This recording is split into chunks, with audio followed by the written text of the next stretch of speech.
તો કેમ છો મિત્રો? આજે આપણે મહાદેવના દર્શન કરવા માટે જવાના છે. રોહિતશાળાની ઉપર મહાદેવનું મંદિર આવ્યું છે સરસ મજાનું. તો બને રહેજો કન્ટિન્યુ મારા વિડીયોમાં તમને મહાદેવના દર્શન કરાવવાના છે. તો અત્યારે આપણે ડુંગરપુર વટી ગયા એટલે આપણે રોહિતશાળા પહોંચી ગયા એટલે સ્નાનઘાટ પહોંચી ગયા એટલે નાથી આપણે આરસીસી રોડ ઉપર જવાના એટલે નાથી આપણે રસ્તો છે જવાનો રોહિતશાળા પહેલા રસ્તો આવે જવા માટે. તો હવે તો આપણે હવેલી પાસે આવી ગયા છે. જો હવેલીનો ગેટ છે અમે દેખાય ના આપણે ગાડી ઊભી રાખવાની છે કેમ કે ઓલા અલ્પેશની વાટે અહીં રહેવાનું છે. તો આ ગાડી બાડી ઊભી રાખીને ફોટા બોટા પાડવાના વિડીયો ઉતારવાના છે.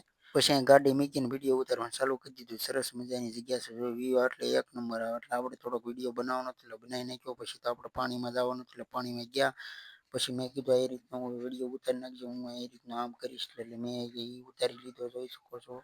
અલ્પેશ આવી ગયો એટલે વિહાન ને પરવીનને સારે ઉપડ્યા પછી ગાડી લઈને હવેલી આવ્યો એટલે હવેલીનું તમને બતાવવાનું તો આવી રીતની કંઈક હવેલી હતી સરસ મજાની. પછી ત્યાં ગાડી મેં ઘડીક મૂકી દીધી. પછી વિડીયો ઉતારી લીધો થોડોક મેં. પછી તો અહીંયા હંસ હતા એટલે હંસ તમને બતાવવાના છે, તમને બને રહેજો.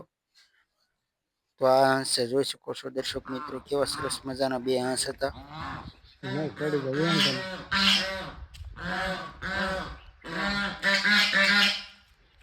પછી તો અહીંથી હંસનો વિડીયો ઉતારીને ગાય ઉપર જવાનું તો ગાડી લઈને નીકળી ગયા. પછી પાછી ગાડી ઊભી રાખી. તો મેં ગાડી ઊભી રાખીને તમને લોકેશન બતાવવાનું તો આ જગ્યા પર મહાદેવનું મંદિર છે. જો સામેની બાજુમાં જો ઓલા પણ જે દેખાય ધજા ત્યાં જવાનું છે આપણે. પછી એટલા 4 જણાની વાત કરી એટલે 4 જણા અહીંયા એટલા હતા. પછી પાછા ગાડી લઈને અમે તો પાછા નીકળી ગયા. સીધા વયા ગયા ગાયકા સમરા કાઢે ગાડી એવી એકાલી ને ગાયકા આવી ગયું મંદિર. પછી નાથી આપણે હાલીને ઉભા જવાનું હતું તો પછી અહીં ગાડી ઊભી રાખી દીધી.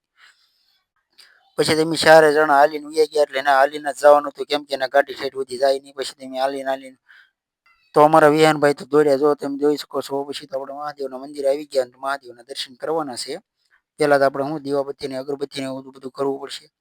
પછી તો આપણે ફૂલ બેલને હારે લાવ્યા હતા એટલે ફૂલ મૂકવાનું ચાલુ કરી દીધું. થોડોક શણગાર કરવો પડશે માતાજીનો.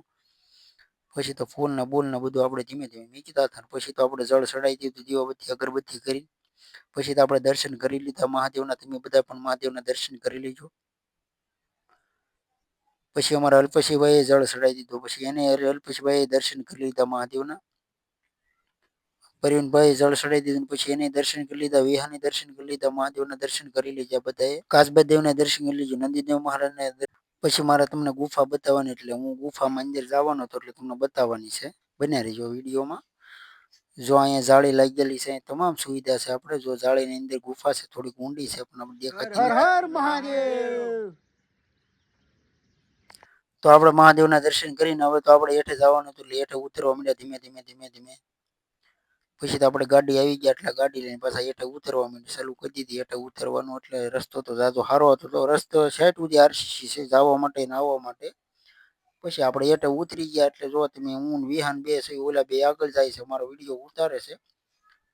પછી તો આપણે હવેલી પહોંચી ગયા એટલે હવેલી ઉપર જવાનું તો ફોટા પાડવા એટલે તો પછી વિડીયો બધો ઉતારવાનો હતો એટલે વિડીયો ઉતારી લીધો એટલે વ્યૂ એટલે એક નંબર આવતો. તો પછી નજારો જોઈ શકો છો. હવેલીનો ઉપરનો નજારો છે. તમને હજી એક રસ્તો બતાવવાનો છે. આપણે શેત્રુંજી ડુંગર ઉપર ચડે ને એ રસ્તો તમને બતાવવાનો છે. જ્યાં તમને રસ્તો બતાવો ને શેત્રુંજી ડુંગર ઉપર જવા માટે રસ્તો છે ને બાપુના ભોણ જવા માટે રસ્તો છે. પગથિયાની સાઈડમાં નીકળી જાવ એટલે બાપુનું ભોણ આવે એટલે એના કે ને બધા કે અહીંયા તપકછી બાપુનો ધૂણો છે ને એ ઉપર ડુંગર ઉપર છે. અહીંથી બતાતું ને તમને બતાવો જો અહીં ઘોડિયું 4-5 છે તમને બતાવું છું.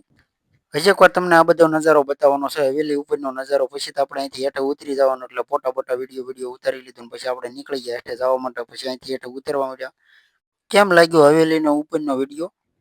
હું ને વિહાન ને પરવીન ને અલ્પેશ ને બધા ઉતરી ગયા ધીમે હેઠે ઉતરવાનું હતું એટલે પછી નાથી પાછી ખાટ પડી એટલે આપણે હિસકા ખાવા જવાના એટલે આપણે હિસકા ખાવાનું ચાલુ કરી દીધું. મેં કીધું હિસકા તો ખાવા જ પડશે અહીંયા આવ્યા એટલે. પછી તો હિસકા ખાઈને પછી આપણે ઘર બાજુ જવાનું એટલે ઘર બાજુ નીકળી ગયા. હું પરવીન ને વિહાન ને ત્રણે જવાનું હતું. અલ્પેશભાઈ તો રોહિતશાળા જ રહે એટલે એને રહેવાનું હતું. 3 જણા જવાનું એટલે